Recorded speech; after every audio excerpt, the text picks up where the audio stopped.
Bom dia, meus amados irmãos. Sejam todos bem-vindos ao meu canal. Esse canal é de conteúdo bíblico. Deus seja louvado. Paz do Senhor esteja com todos vocês. Eu vou ler agora. Tá calor, meus irmãos. Quente, já fui à missa. Graças a Deus já rezei para todos vocês. Que Deus abençoe a cada um de vocês. Então eu vou ler agora sobre o pecado. É uma oração que a gente precisa saber, que todos nós somos pecadores. Mas a gente pede perdão e Deus dá o perdão para nós. A gente não faz um pecado que a gente não sabe que não vai ser perdoado. O pecado, iniquidade, mistério de iniquidade. Não peque, mas se alguém pecou, temos um advogado junto de Deus, Jesus Cristo, o justo. Muitas vezes cometemos erros em nossa vida. Quando esses erros dizem respeito ao comportamento moral e são feitos de modo consciente e planejado, então acontece o pecado. Eis a descrição de São Tiago. Cada um é tentado pelo seu próprio desejo, que o atrai e seduz. A seguir o desejo dá à luz o pecado. E o pecado, uma vez concebido, gera a morte. A raiz do pecado é o egoísmo. A pessoa, ao agir, recusa-se a levar em consideração a Deus e ao próximo. Pretende determinar o bem e o mal por conta própria. O egoísmo gera a busca desenfreada do prazer, a ambição pelo poder, dominação sobre o outro e a ganância de ter mais. Eis a árvore do pecado, cujos primeiros frutos são a mentira e a maldade entre as pessoas. Isso contamina a história humana, enchendo-a de violência e de dor, injustiças e de infelicidade.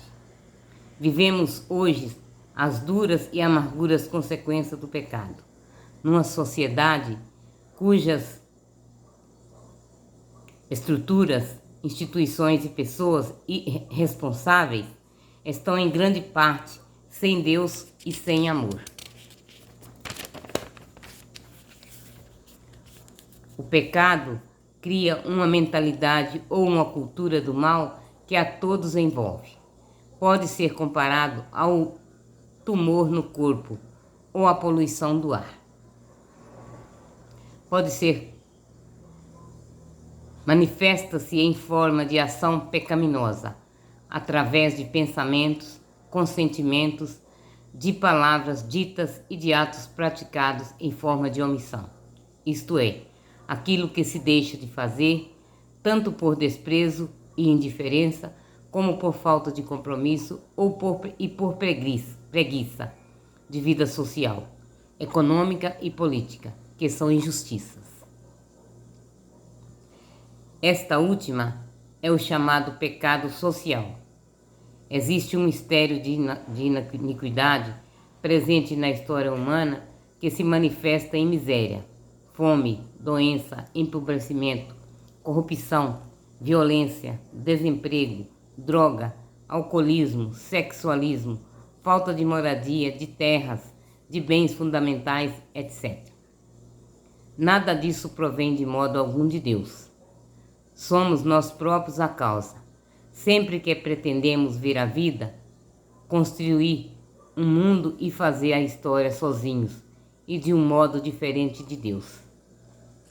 Sempre que agimos com este orgulho e egoísmo, destruímos a imagem de Deus em nós e nos outros. Provocamos feridas incuráveis no coração humano. Acabamos por destruir o sentido maior de nossa própria vida, levando-a ao desespero eterno. Antes que oferecer a Deus o pecado, o entristece profundamente, porque é a autodestruição do homem. Frustra o sonho divino de Deus e de vida para a humanidade. Por isso, quanto mais colaborarmos com esse tipo de mentalidade, ou nos reagimos diante dela, mais pecadores nos tornamos. Quanto mais nos unimos a Cristo e procurarmos nos libertar e libertar todos os outros dessas amarras, mais nos tornamos operários do verdadeiro projeto de Deus para os seres humanos. Na Bíblia, Deus já apontou as consequências do pecado e o caminho da conversão. A história do antigo povo de Deus é também a nossa história. Quantas vezes o pecado apareceu-nos como ocasião de sermos felizes como um grande bem, mas sempre foi um engano. Ou então, coamos mosquito e engolimos camelo. Isto é, preocupamo-nos em pequenas falhas e não temos consequência de pecado muito maiores cometidos diariamente, como responsabilidade ou desonestidade no trabalho, no comércio, na profissão, salários injustos, abuso e corrupção no exercício dos cargos, desperdício de comida e de dinheiro, enquanto tantos passam necessidade, violência em casa e fora da casa, falsidades e calúnias, insensibilidade e indiferença diante da situação de pobreza e de injustiça ao nosso redor. Contudo, o mais importante para o cristão é a certeza de que a misericórdia de Deus é infinitamente maior do que qualquer pecado.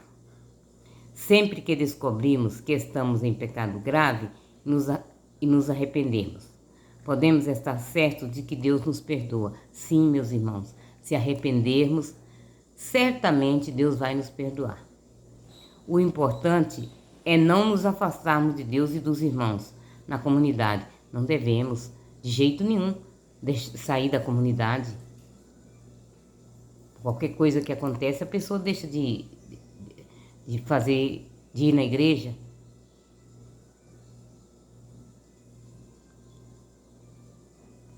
Deus nos ama demais e sempre quer a nossa salvação.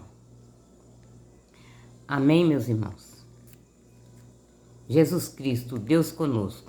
Deus amou tanto o mundo que entregou o seu Filho único para que todo aquele que crê nele não pereça, mas tenha a vida eterna. De tal forma, Deus amou o mundo que nos enviou o seu Filho Jesus para nos salvar.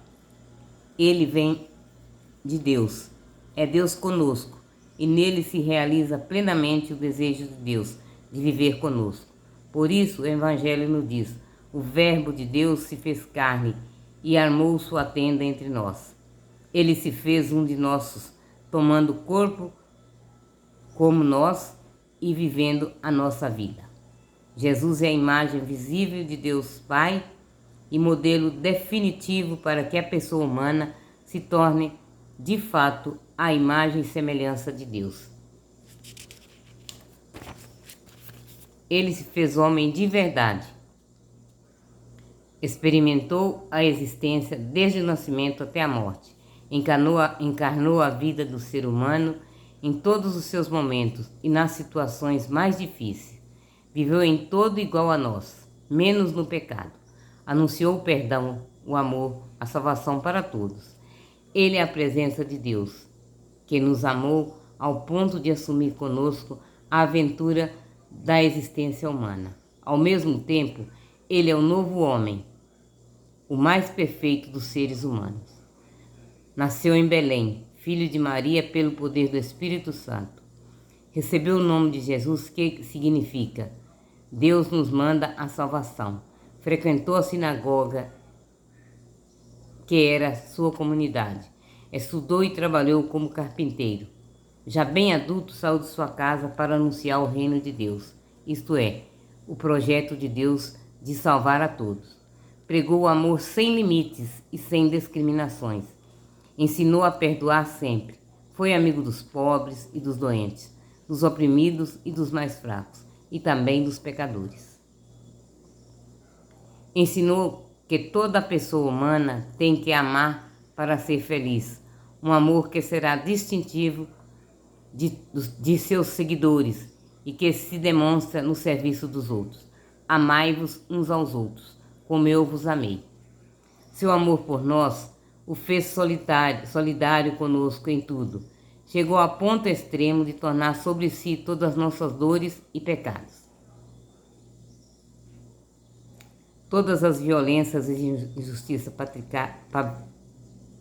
praticadas na terra, para resgatá-los através do seu próprio sofrimento. Ele sofreu a incompreensão e a rejeição. Foi perseguido, preso e crucificado. Ele encarnou a nossa morte para, através dela, vencer o mistério do mal. Mas a sua cruz transformou-se em sinal de vitória. Deus Pai ressuscitou Jesus dentre os mortos, confirmando que ele era de fato o Filho querido de Deus. Assim, em seu corpo humano ressuscitado, ele reconcilia definitivamente a humanidade com Deus.